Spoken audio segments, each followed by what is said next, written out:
চলতি মৌসুমের শুরুটা ভালো করতে পারেনি ম্যানচেস্টার সিটি। টানা ব্যর্থতায় প্রিমিয়ার লিগের পয়েন্টে টেবিলের নিচের দিকে রয়েছে ইংলিশ জায়ান্টরা। এর মাঝে আর্লিং হাল্যান্ডের সঙ্গে চুক্তি নবায়ন করেছে ক্লাবটি।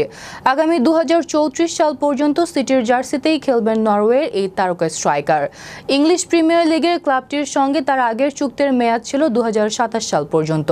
সেটার সঙ্গে নতুন করে আরও 7 বছর বাড়ানো হলো চুক্তির মেয়াদ। তবে চুক্তির আর্থিক বিষয়ে প্রকাশ করেনি কেউই।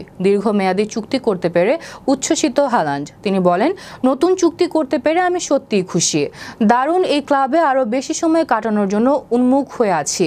ম্যানচেস্টার সিটি বিশেষ একটি ক্লাব। এখানে সবাই চমৎকার মানুষ এবং দারুণ সব সমর্থক আছে। এখানকার আবহে এমন যে সবার ভেতর থেকে সেরাটা বের করে আনতে সাহায্য করে। সব প্রতিযোগিতা মিলিয়ে সিটির জার্সিতে এখন পর্যন্ত 126 ম্যাচ খেলে 111 গোল করেছেন হাল্যান্ড। সতীর্থের 15টি গোলে রেখেছেন অবদান। ক্লাবটির হয়ে একটি চ্যাম্পিয়ন্স লিগ, 2টি লিগ শিরোপা সহ জিতেছেন আরও কিছু ট্রফি।